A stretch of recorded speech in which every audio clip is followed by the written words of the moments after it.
莉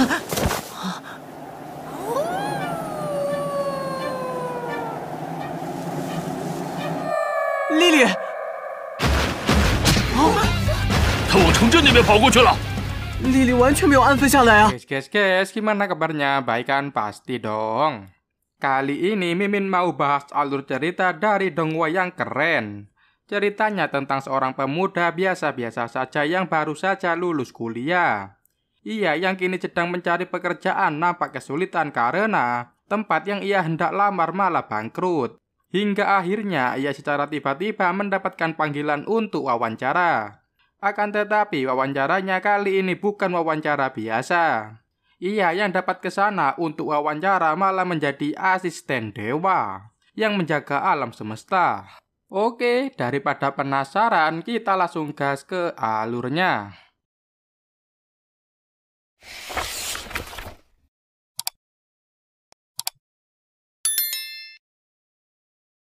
Film dimulai dengan Hao-Ren yang kini sudah lulus dari universitas. Ia nampak sedang mencari pekerjaan, namun naas lokasi yang ia tuju ternyata malah sudah bangkrut. Alhasil Hao-Ren memilih untuk beristirahat terlebih dahulu di taman. Tak terasa hari sudah petang. Ia kaget ketika dibangunkan oleh gadis berambut pendek yang menggunakan jaket. 啊，你醒了？没事没事，不好意思，把你给吵醒了，想向你打听点事。 Diketahui gadis itu bernama Lily. Ia membangunkan Hao-Ren dan menanyakan alamat sambil menyodorkan brosur. Sontak saja Hao-Ren dibuat kaget olehnya. Bagaimana tidak, kini Lily malah nanyain rumahnya sendiri yang dikontrakan. Jadi Hao-Ren ini dibelikan rumah sama orang tuanya di pinggiran kota. Karena ia tinggal sendiri, maka Hao-Ren menyewakan kamar di rumahnya dengan harga yang murah. Sungguh sangat beruntung si Lily ini bertanya kepada pemilik rumah itu sendiri. Akhirnya Lily minta diantar ke rumah kontrakan milik Hao-Ren. Mereka pun berangkat berdua naik bis.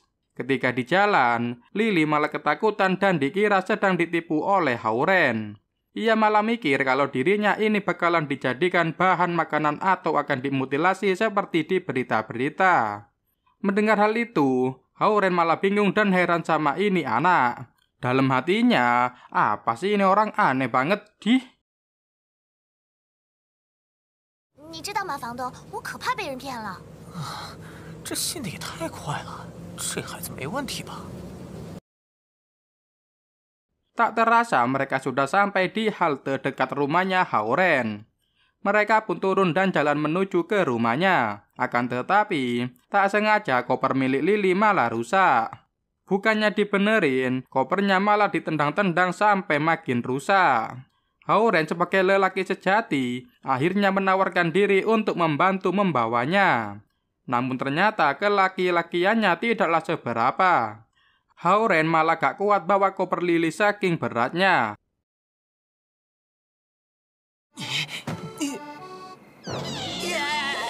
不是吧？你这里面放了些什么这么重？我来，没事的。就天生力气。 Alhasil Lily tetap membawanya sendiri. Ia dengan mudahnya membawa koper miliknya dengan pundaknya. Ketika sedang dalam perjalanan, tiba-tiba mereka diserang oleh gadis vampir. Lily minta kepada Hao-Ren untuk kabur dari sana. Namun ia malah ngotot dan tidak mau pergi. Hingga akhirnya Lily pun mendorongnya. Tiba-tiba saja di hadapan Hao-Ren, Lily kemudian berubah menjadi sosok siluman anjing. Ia kemudian berantem sama si gadis vampir tersebut. Si vampir ini bernama Vivian. Ia menyerang Lily karena menganggap kalau dirinya sedang memanfaatkan manusia karena kelicikannya. Pertarungan mereka cukup sengit, hingga akhirnya Vivian terbang ke udara dan tiba-tiba menghilang.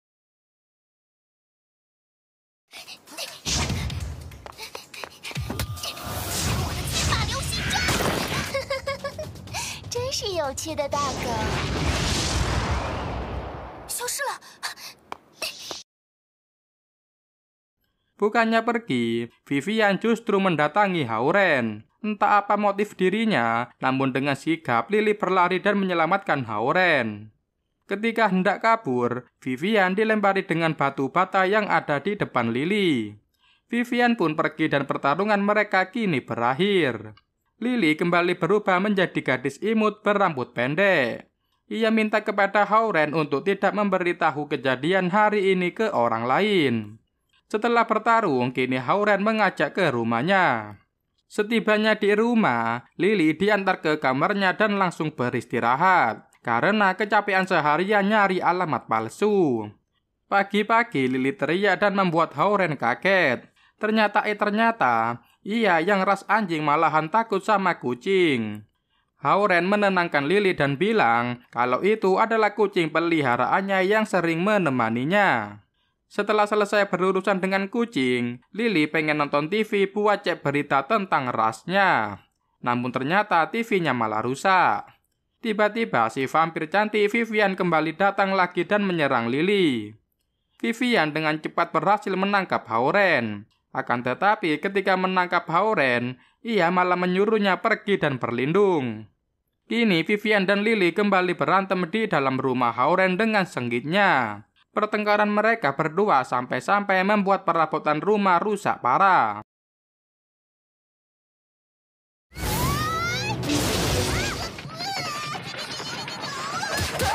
给我听好了，这里是我家，弄坏的东西通通给我10倍赔偿。那个，我是想救你呀。 Hao-Ren kini mulai heran dan berdiri dengan keadaan emosi.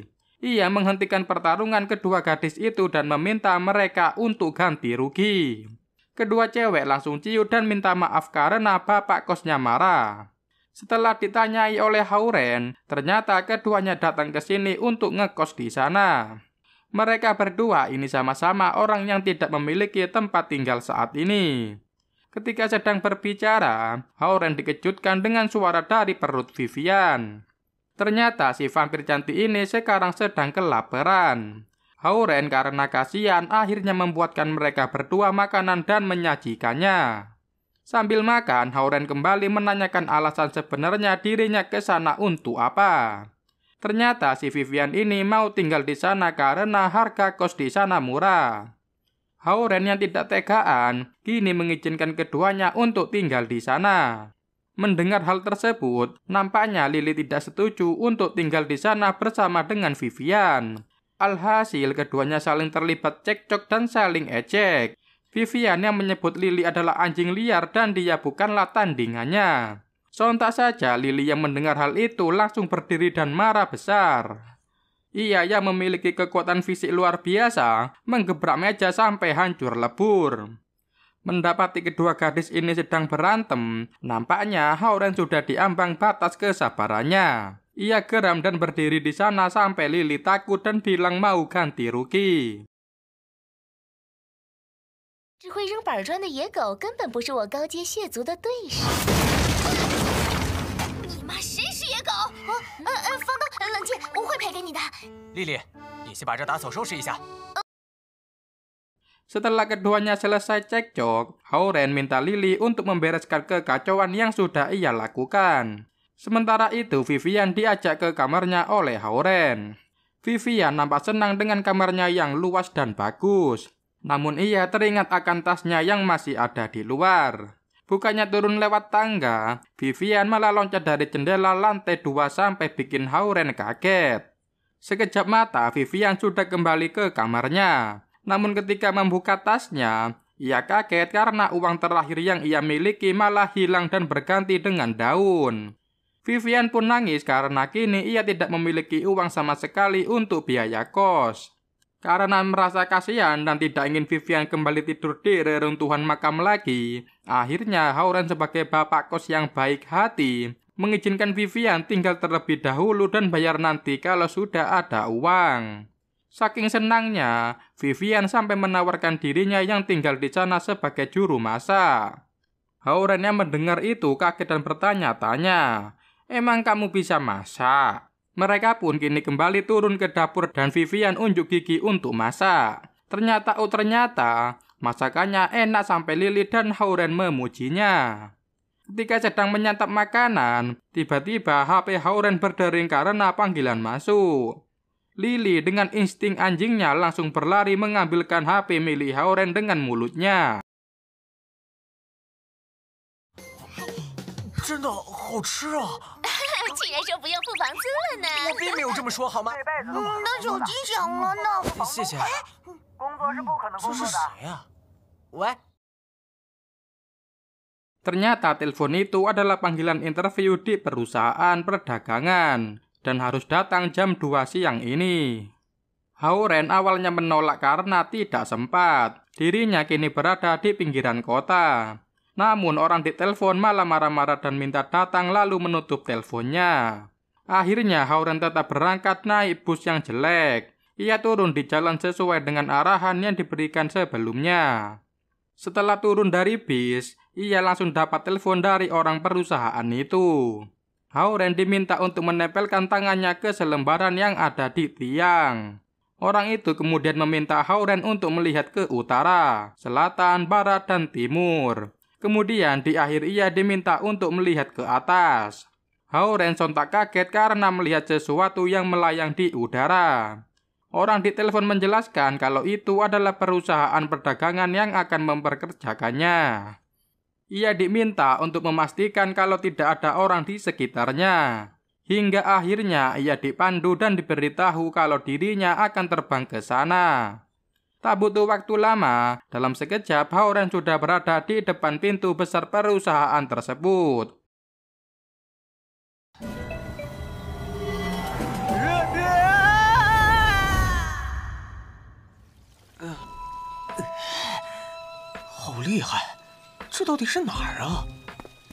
Ia merasa kalau bangunan ini bukan seperti bangunan perusahaan penjualan pada umumnya. Ketika Hao-Ren sedang heran dan bingung dengan kemegahan bangunan yang ada di hadapannya, tiba-tiba saja datang hologram pelayan yang membantu Hao-Ren. Ia dipandu untuk datang ke ruangan administrasi. Di sana ia bertemu dengan seseorang yang bernama Duya 12345. Ia memperkenalkan diri dan merupakan atasan Hao-Ren di masa depan. Setibanya di sana, bukannya diwawancara, Duya malah makan mie ramen dengan enaknya. Sementara itu, Hao-Ren hanya bisa kagum dan takjub dengan apa yang ia lihat. Alhasil Hao-Ren bertanya kepada Duya ini sebenarnya apa, karena jelas bukan perusahaan perdagangan. Mendengar pertanyaan dari Hao-Ren, Duya langsung menjelaskan kalau perusahaan penjualan hanya sebagai dalih saja. Ia pun memperkenalkan bahwa Hao-Ren kini berada di Departemen Eksekutif Kekaisaran Xiling. Departemen ini yang bertanggung jawab untuk mengendalikan seluruh alam semesta. Tujuan utama dari departemen ini adalah meningkatkan hubungan antar dunia. Karena ekspresi Hao-Ren seperti orang bingung, ia menjelaskan kalau bahasa gampangnya mereka adalah dewa. 你听明白了吗？你把我们当成神明就行。我被神选中，主要目标是，提高世界凝聚力什么的。 Hao-Ren nantinya akan bertugas sebagai asisten penguji. Lebih detailnya, ia akan bertugas untuk mengurus hal-hal sepele di daerah tertentu. Misalnya mencegah beberapa spesies dari kepunahan atau mengurus beberapa peristiwa surgawi. Duya yang merasa kalau Hao-Ren orang yang aneh langsung meluluskannya. Ia dianggap beradaptasi dengan sangat baik di sana. Mereka kemudian masuk ke ruangan canggih yang mengontrol dan mengawasi alam semesta. Duya menjelaskan kalau tugas pertama Hao-Ren adalah menjaga para penyewa di rumahnya agar tidak melakukan apa-apa. Kemudian Hao-Ren bertanya jika ia menolak apa konsekuensinya. Kemudian Duya menjelaskan kalau Hao-Ren menolak pekerjaan ini, maka ingatan dirinya selama 2 hari terakhir akan dihapus. Kini Hao-Ren berada di kondisi ia harus memilih, ingin hidup baru jadi lebih baik atau hidup tenang seperti sedia kala. Duya menjelaskan kalau hidupnya akan lebih baik karena akan ada gaji dan asuransi jiwa. Ia langsung disuguhkan dengan kertas perjanjian pelatihan kerja. Setelah memikirkannya beberapa saat, Hao-Ren akhirnya menandatanganinya. Scene berganti ketika Hao-Ren sudah kembali ke rumahnya. Setibanya di sana, ia yang kini memiliki pekerjaan dari dewa pamer ke Vivian dan Lily. Terlihat Hao-Ren dan Vivian membahas pekerjaan yang dimiliki oleh Hao-Ren sekarang. Setelah mendapatkan pekerjaan yang rumit, Vivian menafsirkan pekerjaan Hao-Ren kini ada hubungannya dengan pemburu iblis yang kini ada di kota. Mendengar kabar pemburu iblis, Hao-Ren kemudian teringat dengan rumor yang diceritakan oleh Duya sebelumnya. Lily yang sendiri tadi memperhatikan mereka berdua, ia malah gak ngerti sama sekali dengan yang dibicarakan Vivian dan Hao-Ren. Scene kemudian berganti ke Hao-Ren yang kini sedang rebahan enjoy di depan jendela. Dengan angin sepoi-sepoi jendela ditambah kekuatan kipas angin miliknya. Hao-Ren nampak sedang bermimpi namun mimpinya seperti kenyataan. Ia masuk ke dunia entah di mana, berjalan sendirian, kedinginan dan kebingungan. Tiba-tiba ada banyak monster di belakangnya. Monster tersebut adalah monster serigala. Mereka datang dan menyerang Hao-Ren.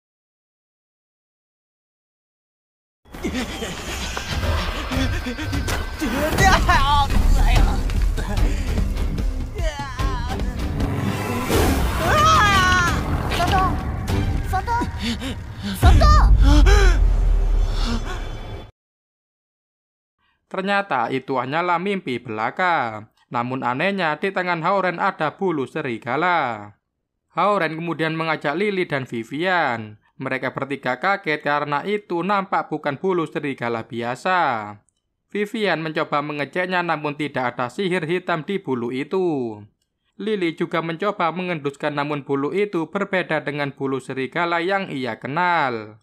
Untuk berjaga-jaga, Vivian kemudian memberikan jimat perlindungan untuk Hao-Ren. Namun jimat yang dia berikan ataupun kekuatan yang dia berikan, semuanya tidak ada yang mempan ke Hao-Ren. Karena kesal, ia sampai mengeluarkan banyak macam jimat yang dimilikinya. Ternyata Vivian dulu pernah menjadi seorang Vatikan dan diberikan jimat oleh seorang kardinal. Sampai-sampai Hao-Ren kaget apakah Vivian beneran vampir. Vivian kemudian mencoba untuk memberikan mantra darah vampir miliknya. Mantra darah vampir terkenal dengan kekuatannya yang sangat besar. Namun itu semua hanya percuma saja. Darah yang diteteskan dan dibentuk di tangan Hao-Ren malah langsung menguap. 怎么会这样？让你见识一下。哦，把你的手伸过来。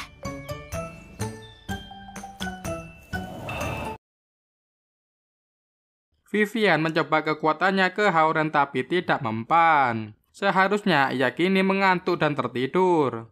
Akan tetapi malah yang kena kekuatannya adalah Lily. Ketika sedang asik mengobrol, tiba-tiba HP Hao-Ren berbunyi. Ternyata itu adalah telepon dari Duya dan minta besok datang karena ada kerjaan mendesak. Setibanya di sana, ia merasa kaget karena tidak ada siapapun di sana. Namun ia mendengar suara orang yang ngomong. Hao-Ren kaget karena ada Duya datang pakai pakaian berkebun. Ia bahkan sepintas tidak mengetahui siapa wanita yang ada di hadapannya. Duya juga membawa pedang yang sangat besar. Sementara itu di dalam hatinya, Hao-Ren juga kaget karena ternyata dewa juga ada yang berkebun. Karena melihat Duya yang udah ngalor ngidul, Hao-Ren menanyakan apa sesuatu yang ingin diberikan kepadanya. Duya akhirnya ingat dengan tujuan ia memanggil Hao-Ren ke sana. Hao-Ren kemudian diajak masuk karena ada sesuatu yang mau dikasih di dalam. Duya memberikan PAD kepada Hao-Ren. Walaupun ia sempat bingung karena khawatir desainnya terlihat cukup feminim untuk laki-laki, Hao-Ren kemudian menanyakan cara mengoperasikan PAD yang ia terima. Cara menggunakan PAD itu, Hao-Ren cukup meletakkan tangannya. Ia juga dijelaskan alat ini akan berguna dalam keadaan darurat. Duya kemudian menjelaskan bahwa PAD akan berguna. Misalnya ketika ia dikirim sebagai mediator dengan pasukan dari planet lain. Duya bilang jika ia mati maka rohnya akan ditempatkan di tubuh lain. Duya kemudian melanjutkan penjelasannya bahwa alat ini akan menjadi manfaat yang sangat baik untuk manusia. Bagaimana tidak, kini Hao-Ren bisa hidup abadi. Hao-Ren malah merasa kalau dirinya kini merasa diperlakukan seperti orang mati. Bagaimana tidak, Duya bilang kalau ia akan memperlakukan roh Hauren dengan baik. Hauren kemudian menanyakan misinya kali ini apa. Karena sebelumnya Duya juga menjelaskan terkait dengan misi yang akan diberikan kepadanya. Duya yang merupakan sosok pelupa akhirnya kembali teringat akan misi yang hendak diberikan kepada Hauren. Hauren kemudian dibawa ke pusat penguatan. Tempat itu adalah tempat untuk para penguji baru yang harus melalui ujian penguatan. Singkatnya, ini adalah modifikasi tubuh dan dirinya akan diberi kekuatan agar tidak mudah mati ketika sedang menjalankan misi. Duya kemudian memunculkan sebuah peti mati di hadapan mereka berdua.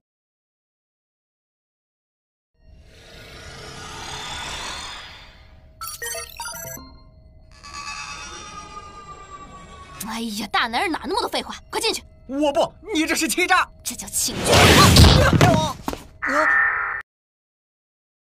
Karena melihat bentuknya yang aneh, Hauren enggan untuk masuk ke dalam peti mati tersebut.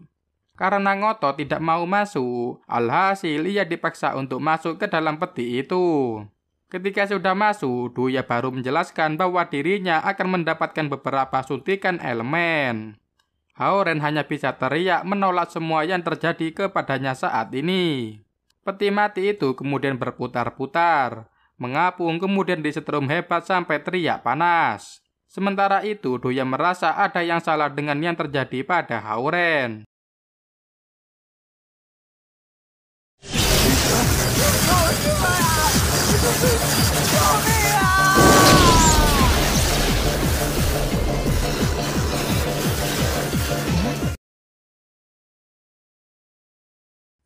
Seketika Hauren bangun lagi di mimpi sebelumnya. Ia kini berada di tempat para monster serigala sebelumnya. PAD yang merupakan basis data kemudian muncul. Ia menawarkan kepada Hauren benda apa yang ia butuhkan saat ini. Bukannya minta senjata, Hauren malah minta jaket bulu karena kedinginan. Sontak saja PAD langsung marah dan bilang kalau ia bukan Doraemon yang bisa mengabulkan semua benda yang diminta. PAD itu kemudian ngomel lagi seharusnya Hauren minta hal yang lebih berguna bukannya minta jaket bulu. PAD juga minta dipanggil Zongduan yang artinya terminal. Sesuai dengan arahan Zongduan, Hauren terus berjalan mengikuti panduan yang ada di hologramnya. Ia merasa ada yang aneh di sana sekarang. Yang sebelumnya ia bertemu dengan banyak monster serigala. Kini ia tidak bertemu dengan siapapun di sana. Zongduan kemudian menjelaskan ada 3 hal yang harus diingat olehnya. Pertama, Zongduan mengingatkan kepada Hauren jika dirinya mati di sini, ia juga akan mati di dunia nyata. Sontak saja Hauren langsung kikuk mendengar hal tersebut. Kedua, apapun yang dilihat jangan kaget dan terima saja. Karena ia sudah merasa terbiasa maka poin kedua tidak masalah. Ketiga, Zongduan minta kepadanya untuk menaruhnya di saku. Ia bukanlah anjing peliharaan yang akan mengikutinya kemana saja. Ketika Zongduan sedang ngomel-ngomel, Hauren merasa kalau suasana di sekitarnya berubah. Ia mendengar suara seperti sedang diikuti. Ternyata kepekaan Hauren ini patut diacungi jempol. Tiba-tiba saja muncul para kawanan monster serigala yang sebelumnya menyerangnya.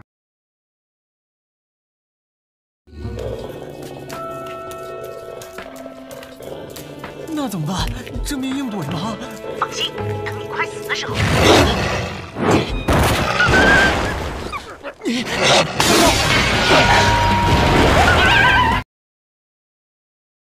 Tanpa basa-basi, para serigala itu langsung menyerang Hauren.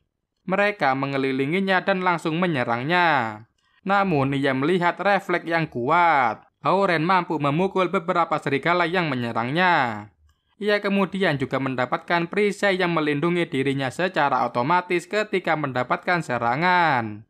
Karena kewalahan dalam menghadapi Hauren, para monster serigala kemudian memanggil pemimpin mereka.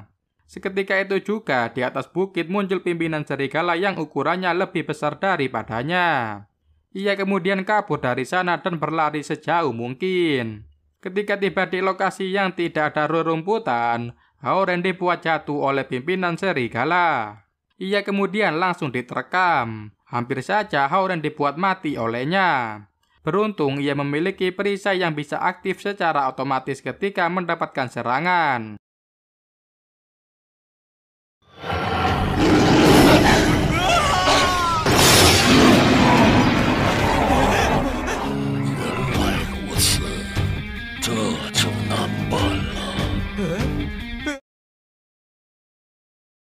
Ia kemudian dibuat kaget lagi karena pimpinan para monster serigala ternyata juga bisa berbicara. Ia menanyakan tujuan kedatangannya ke sini, karena ini bukan tempat manusia biasa bisa hidup. Serangan pimpinan serigala tadi nampaknya sudah membuat gigi serigala itu rusak dan tidak dapat berburu untuk sementara waktu. Kemudian para kawanan serigala dan anak serigala datang ke sana. Melihat banyak serigala yang ada di sekitarnya, Hauren akhirnya mengajak pimpinan serigala untuk membuat kesepakatan dengannya. Singkat cerita, serigala setuju dengan tawaran dari Hauren. Ia kemudian naik ke punggungnya dan diantarkan ke suatu tempat. Perjalanan mereka sangat cepat. Bagaimana tidak, langkah kaki pimpinan serigala yang memiliki tubuh besar pasti cepat.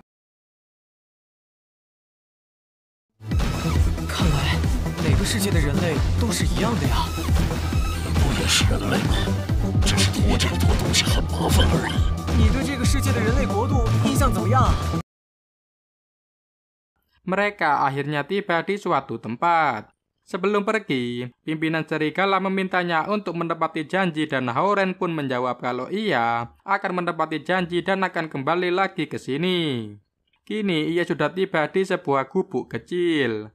Hauren masuk ke dalam gubuk itu dan menggunakan Zhongduan sebagai senter. Alhasil Zhongduan ngomel gak ada obat dibuatnya. Ia bahkan sempat bergerak sesukanya karena tidak terima dijadikan senter. Perbuatannya sampai bikin si Hauren jatuh dan tak sengaja memegang sesuatu yang aneh. Setelah itu langsung terjadi sesuatu yang aneh. Muncul angin topan dan gubuk itu memancarkan cahaya yang dahsyat. Gubuk itu menyala dan menembakkan cahaya ke angkasa sampai membuat ledakan yang hebat.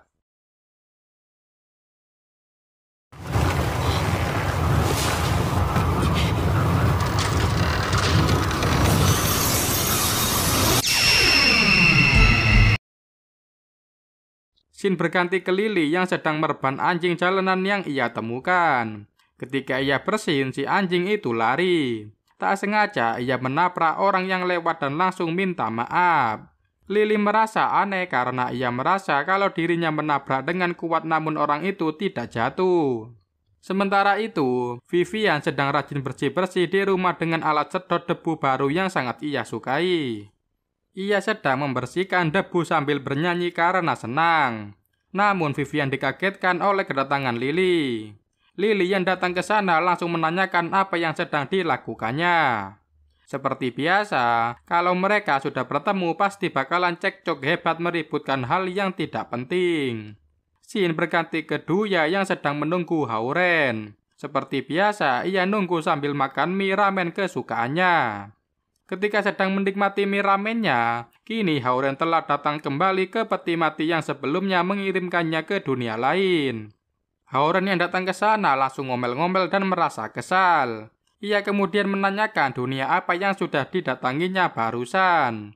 Duya menjelaskan bahwa menurutnya itu biasa ia sebut dengan ruang fantasi atau dunia kedua.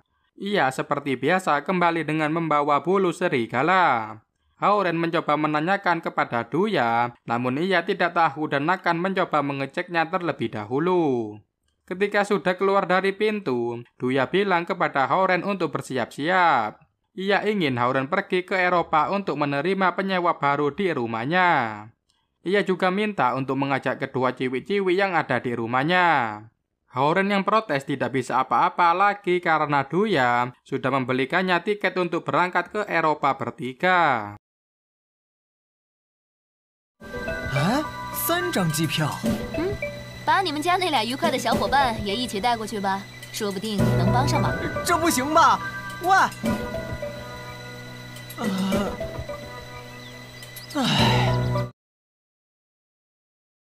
！Kemudian Duya mengecek bulu yang diberikan Hauren. Ia kemudian merasa keanehan dan mengetahui kalau mereka datang dari sana. Kini mereka bertiga pun berangkat ke Eropa naik pesawat. Vivian yang tidak bisa terbang setinggi pesawat merasa kagum dengan pemandangan yang ia lihat. Singkat cerita, mereka sudah tiba di Eropa. Kini mereka berjalan menuju tempat sesuai dengan arahan yang diberikan sebelumnya. Lily mengeluh karena merasa capek dan ingin naik taksi saja. Setelah berjalan beberapa saat, ternyata Vivian juga sama saja. Mereka berdua kini malah loyo. Sementara itu, Hao-Ren menanyakan apakah Vivian bisa berbahasa Inggris. Ia menjawab kalau dirinya bisa berbahasa Inggris tapi berabad-abad yang lalu. Vivian dapat ide untuk pakai hidung Lily. Ia ingin memanfaatkan ketajaman hidung milik Lily untuk melacak hotel tersebut.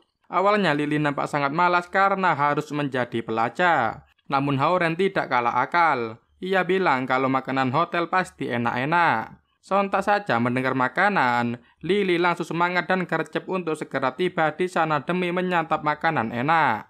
Setibanya di sana, ternyata mereka kini akan menginap di hotel mewah dengan ruangan yang bagus dan makanan yang lezatos. Vivian yang menyukai barang mewah dan rapi, merasa seperti sedang di surga. Sedangkan itu, Lily langsung menuju ke tempat makan di mana terdapat banyak makanan di sana. Hao-Ren yang melihat kelakuan kedua ciwi-ciwi ini sampai dibuat geram.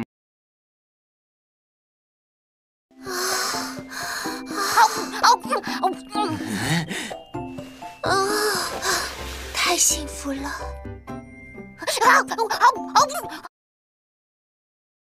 Ia kemudian minta Lily berhenti makan dan Vivian berhenti tiduran di kasur. Hao-Ren kemudian bertanya ke Zhong Duan di mana itu Jofor. Bukannya langsung ngasih tahu, alat canggih ini malah ngomel-ngomel terlebih dahulu. Karena Zhong Duan ini juga tidak tahu untuk saat ini. Akhirnya ia menyarankan untuk mencoba menghubungi Duya. Ia kini mencoba untuk tersambung dengan hologram Duya. Namun karena data yang digunakan itu adalah database yang lama, akhirnya ia harus melakukan proses download data terlebih dahulu, sekalian agar ia bisa juga menerjemahkan bahasa asing. Namun Hao-Ren diperingatkan untuk berhati-hati agar tidak mengatakan sesuatu yang buruk tentang Duya. Kalau tidak, ia akan mendapatkan hukuman ilahi berupa sambaran petir. Belum apa-apa, Hao-Ren sudah kena sambaran petir milik Duya sampai gosong dibuatnya.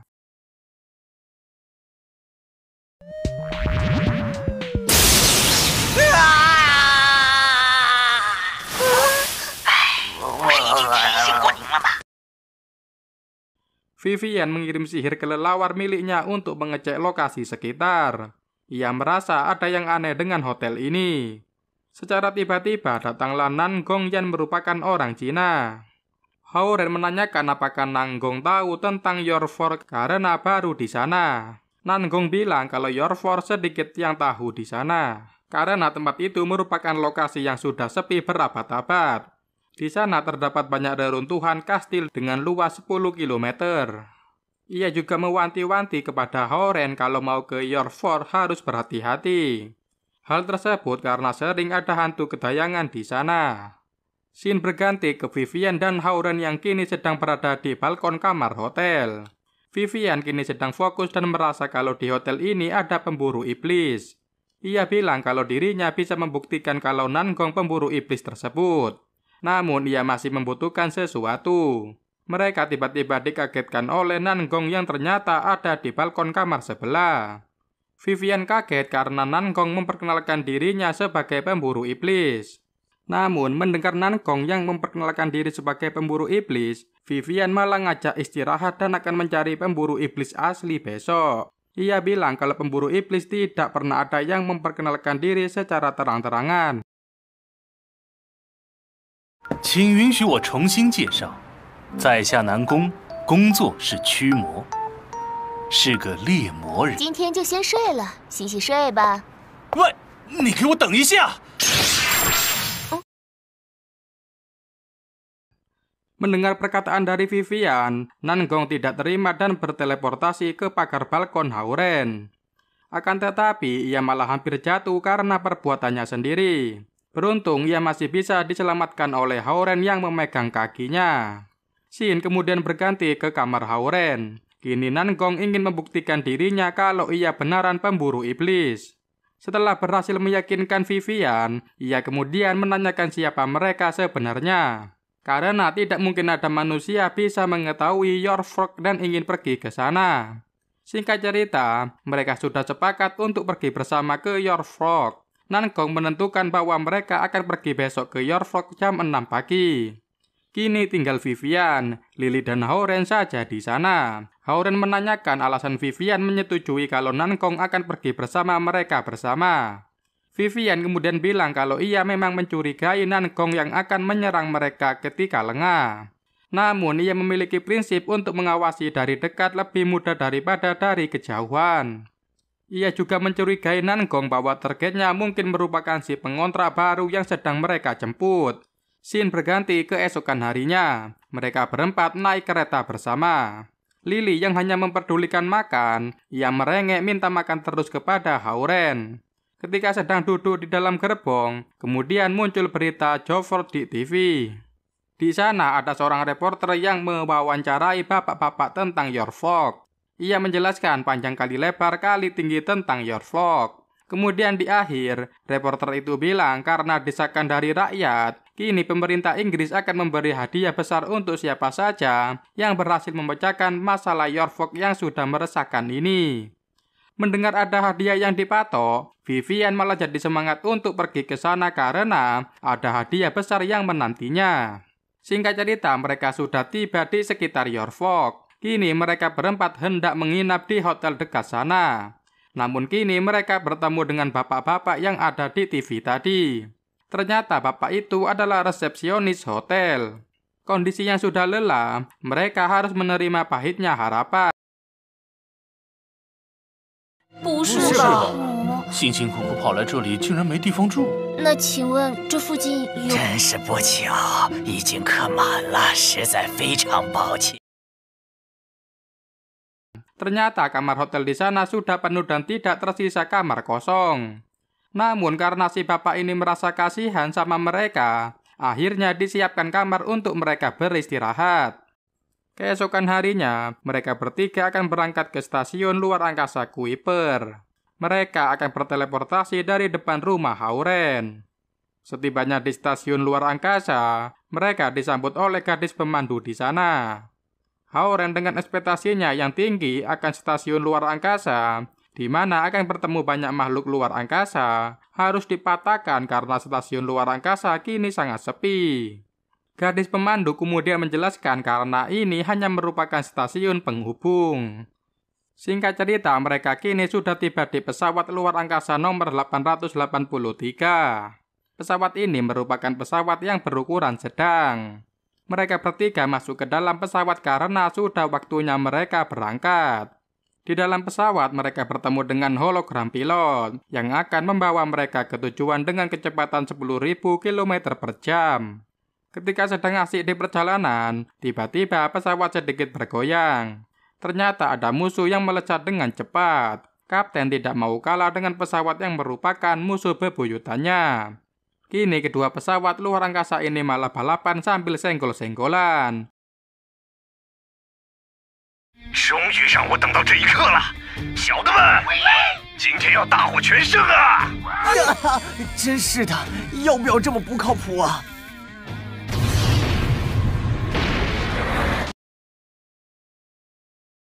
Karena kecepatan sudah semakin meningkat, kini mereka sudah hampir tiba di lokasi tujuan. Mereka bertiga harus pergi ke pesawat kecil dan berpisah dengan pesawat 883. Setelah perlarian, mereka akhirnya menemukan pesawat kecil yang akan membawa mereka mendarat di lokasi tujuan. Pilot yang akan mengemudi kali ini adalah Zhong Duan, si PAD milik Hao-Ren. Mereka kesulitan untuk keluar karena tidak memiliki akses untuk membuka pintu. Ketika sedang kebingungan, Yazak si iblis menawarkan diri untuk bertugas sebagai pembuka pintu. Yazak awalnya nampak kesusahan, namun tiba-tiba kekuatannya keluar dan ia berubah menjadi besar dalam bentuk iblisnya. 开了！太好了，我们出发！飞艇启动。 Let's go！ Alhasil mereka pun berhasil membuka pintu dan berangkat dengan pesawat kecil. Ketika hendak memasuki atmosfer, mereka sempat dibuat kewalahan akibat menerobos atmosfer planet tersebut. Hingga akhirnya, pesawat yang mereka tumpangi jatuh ke lautan. Hauren terlihat jatuh ke lautan dan tenggelam. Namun sebelum kesadarannya hilang, ia sempat melihat Sirene atau Putri Duyung. Hauren yang tenggelam diselamatkan oleh Wu Yue. Namun karena ia tak sadarkan diri, kini ia masuk ke dunia lain, di mana para serigala sedang bertarung. Hauren datang ke tengah pertarungan, mereka melerai dengan perisainya. Pimpinan serigala awalnya sempat tidak terima dengan perbuatan Hauren. Hingga akhirnya ia menerima alasan yang Hauren berikan. Ia kemudian menanyakan potongan bahasa kuno yang ia miliki kepada pimpinan serigala. Akan tetapi, ia kembali disadarkan oleh Zhong Duan dan kembali ke dunia nyata. Mereka bertiga pun kini melihat lokasi penyewa di peta hologram. Karena lokasi pertama dekat, mereka langsung berangkat. Setelah perjalanan panjang, akhirnya mereka sampai di lokasi tujuan pertama, yaitu tempat jatuhnya pesawat yang membawa penyewa baru. Yaza kemudian melakukan pengecekan namun tidak ada siapa-siapa. Bahkan ia sampai membongkar semua bangkai pesawat itu. Mereka bertiga kemudian lanjut ke lokasi pencarian kedua, yaitu tempat kabin kargo terlempar. Akan tetapi lokasinya berada di dalam lautan dengan kedalaman 5.000 meter.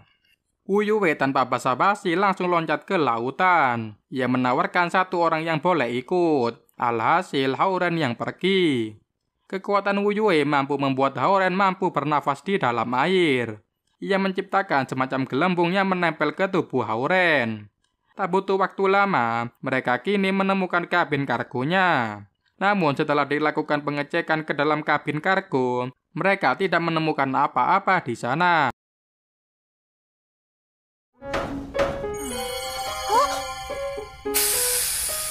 这是婴儿用品。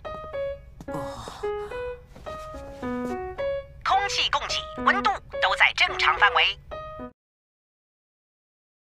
Hingga akhirnya Wu Yue tanpa sengaja menemukan sesuatu. Ia membukanya namun tak ada orang juga di sana. Ia hanya menemukan telur dan beberapa barang yang tidak berharga. Karena sudah bingung, akhirnya Hauren menghubungi Duya. Setelah melihat dengan langsung, Duya bilang kalau penyewanya sudah ketemu dan ia adalah telur yang belum menetas. Wu Yue yang sendiri tadi memainkannya, tanpa sengaja tiba-tiba telurnya terjatuh. Beruntung si telur tidak pecah. Karena sudah menemukan targetnya, kini mereka pun hendak kembali ke daratan. Mereka ke daratan yang luas karena Duya hendak menyusul mereka. Duya tiba ke sana dengan pesawat luar angkasa yang bagus. Setelah semuanya masuk, mereka dikagetkan karena Duya bilang kalau pesawat luar angkasa ini untuk Hauren. Pesawat ini bernama Hybrid Turtle dan Hauren sangat menyukainya. Kini Hauren bertugas sebagai kapten dan Zhong Duan bertugas sebagai pilot. Tujuan keberangkatan mereka kali ini adalah kembali ke stasiun luar angkasa tempat mereka sebelumnya transit kemudian pulang ke bumi. 没错，这艘飞船是给你的哟。你说这艘飞船是要给我的吗？太棒了，谢谢谢谢。那个，话说，巨龟岩台不就是Scene berganti ke rumah. Nampaknya di rumah kali ini sedang terjadi kekacauan. Hal tersebut karena Lily tiba-tiba lepas kendali. Karena sudah tidak terkontrol, akhirnya mereka membawa Lily ke Duya. Di sana ia diperiksa dan ternyata kini Lily hendak berevolusi. Untungnya kini Duya mengizinkan Lily untuk menggunakan peralatan yang ada di sana.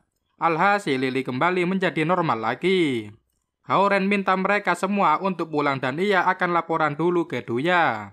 Kemudian Duya menjelaskan kalau ia hanya menekan Lily untuk normal kembali. Namun mereka harus tetap menyelesaikan evolusinya atau tubuhnya tidak akan kuat. Vivian menyiapkan ramuan untuk evolusi Lily. Mereka kini sedang berkemah dan menunggu datangnya bulan purnama. Karena menunggu bulan purnama, kini mereka merasa kelelahan dan tidak terasa tertidur. Ketika semuanya sedang tidur, Lily merasakan waktunya ia berubah karena bulan purnama. Lily mengaung keras dan akhirnya mereka semua terbangun.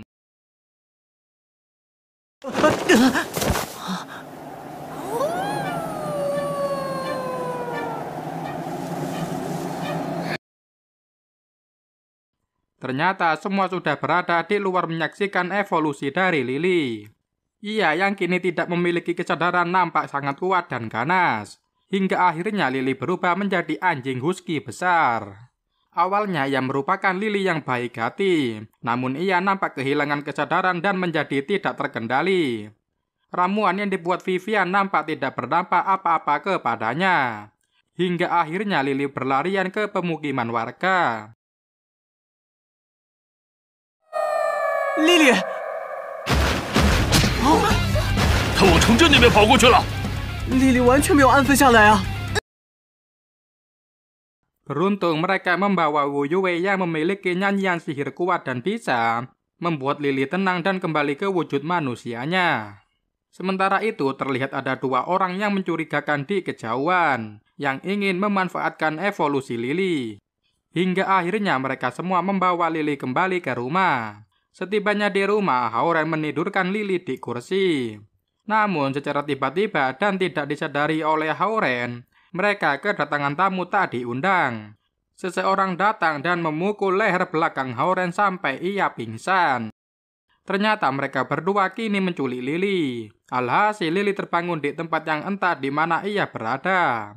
Tampak tempat itu nampak sudah dipasang dengan sihir yang membuat Lily tidak bisa keluar. Tiba-tiba datang 2 orang yang menculik Lily. Mereka mengaku sebagai temannya Lily. Karena sudah kesal, Lily kemudian menyerang salah satu di antara mereka. Hingga akhirnya Lily kembali dibuat pingsan. Mereka berdua ternyata merupakan ras yang sama dengan Lily. Mereka hendak mengumpulkan para ras yang sama dan mengajari mereka untuk membentuk kekuatan. Scene berganti ke Hao-Ren yang dibangunkan oleh Yazak. Ia menanyakan di mana Lily. Hao-Ren kemudian ingat kalau dia dibuat pingsan oleh seseorang dan mereka menculik Lily. Kini semuanya bergegas mencari Lily.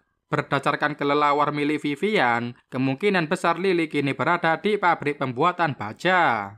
Salah satu kelelawar milik Vivian menabrak sihir hitam. Mereka pun kini pergi ke sana. Ternyata benar di sana sudah ada orang yang menculik Lily. Ia berevolusi dan berubah menjadi werewolf. Vivian dan Hao-Ren kini sedang bertarung dengannya. Meskipun awalnya sempat terpojok, kini akhirnya mereka bisa menahan musuh.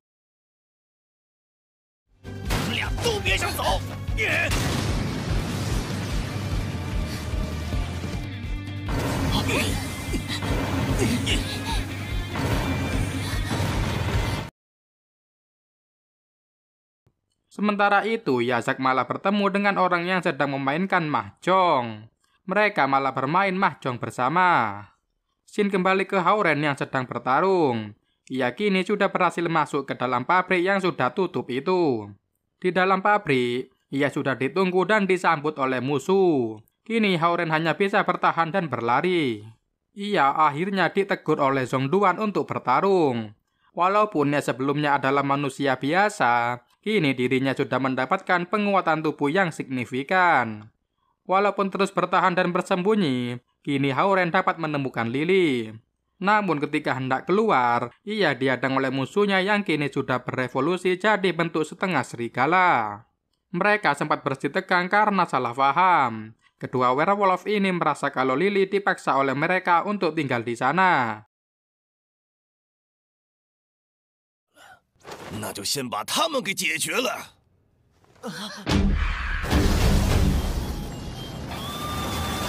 什么？ Hingga akhirnya ia menjelaskan sendiri kalau Lily suka tinggal bersama mereka. Hao-Ren menjelaskan bahwa Lily hanya tinggal di sana sebagai penyewa kamar saja. Tidak ada paksaan untuk tinggal di sana sedikit pun. Ketika semua sudah mulai satu pemikiran, tiba-tiba mereka semua dikepung oleh orang-orang yang disebut pemburu iblis. Berkat kekuatan Hao-Ren, mereka akhirnya bisa menahan serangan dari pemburu iblis dan mereka bisa kabur dari sana.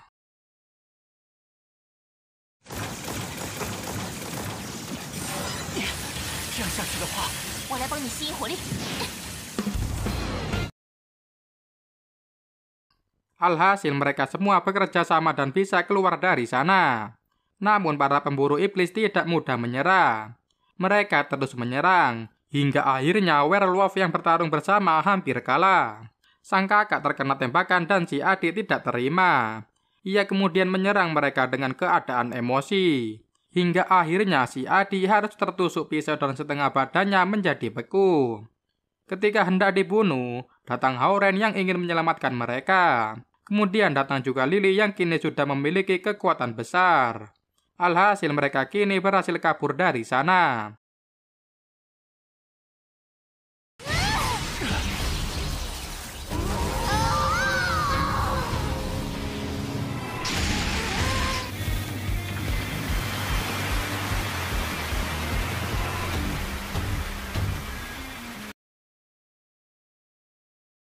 Namun si adik werewolf terluka parah. Kini mereka sedang mencari cara untuk menyembuhkannya. Wu Yue dengan kekuatannya mencoba untuk menyembuhkan sang adik. Ternyata alasan mereka menculik Lily adalah untuk mendapatkan kembali kekuatan mereka. Karena ramalan siren, mereka akhirnya mencoba untuk mengumpulkan kekuatan.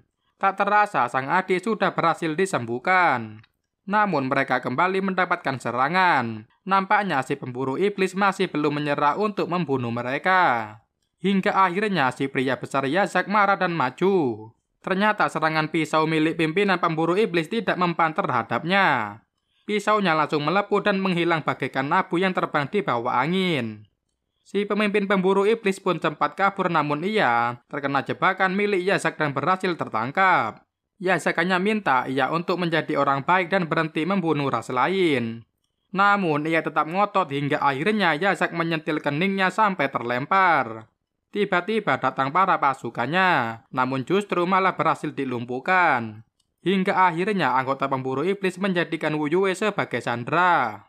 Mereka menginginkan pertukaran, namun si gadis malah ngotot dan tidak mau kalah. Hingga secara tiba-tiba datang Sanba yang sebelumnya berpura-pura sebagai pemburu iblis. Kini ia juga berperan sebagai pemburu iblis yang melancarkan pertukaran itu. Hingga akhirnya mereka melakukan pertukaran dan pemburu iblis pergi dari sana. 那个需要帮忙吗？不需要。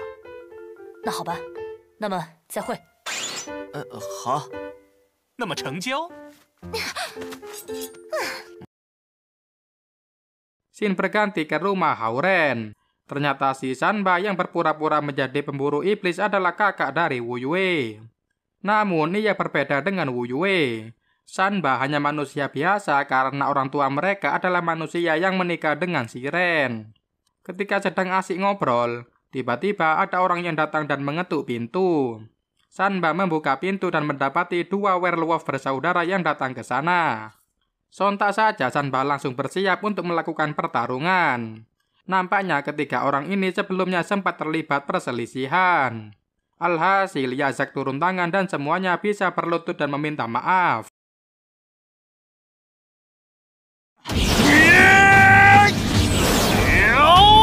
恶魔狂战！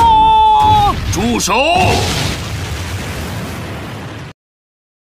Ketika sedang menceritakan maksud dan tujuan kedatangan mereka, tiba-tiba listrik mati dan lampu menjadi padam. Kini mereka sedang berada dalam kegelapan. Awalnya mereka mengira kalau ini adalah serangan dari luar. Namun ketika dilakukan pengecekan, tidak ada serangan dari manapun. Ternyata si bapak kos lupa ngisi token listriknya. Akan tetapi mereka semua tidak memiliki uang sama sekali untuk membeli token listrik. Melihat Houren frustasi, para penyewa akhirnya berinisiatif untuk mencari uang. Keesokan harinya mereka melakukan beberapa hal. Ada yang mengamen, ada yang kerja di pet shop, ada yang mencari harta karun, bahkan ada yang naik gunung. Sedangkan Houren sendiri datang ke Duya untuk meminjam uang. Namun ia nampak tidak mendapatkan hasil. Singkat cerita, di malam hari mereka sudah berada di rumah lagi. Lampu rumah sudah menyala dan mereka sudah memiliki makanan yang layak. Houren yang baru pulang juga kaget dengan apa yang terjadi di rumahnya. Ia kemudian bertanya kenapa listriknya bisa kembali menyala. Mereka kemudian menjelaskan apa saja yang sudah dilakukan masing-masing sehari ini. Kini mereka bisa makan enak dan hidup nyaman lagi di sana. 好了，菜要凉了，我们快开饭吧。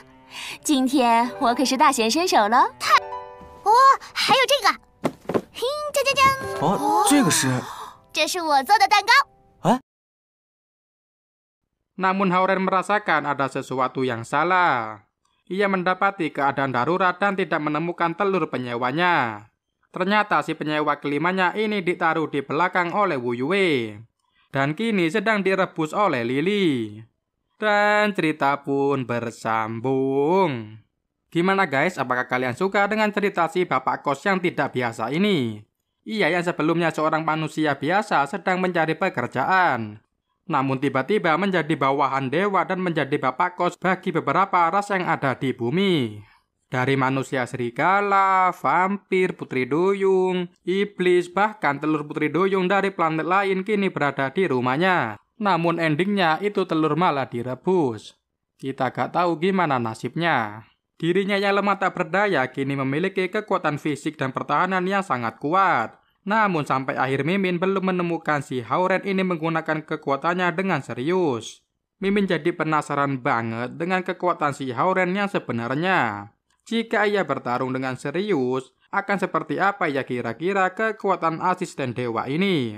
Sekian dulu dari Mimin, thank you buat yang sudah nonton dari awal sampai akhir.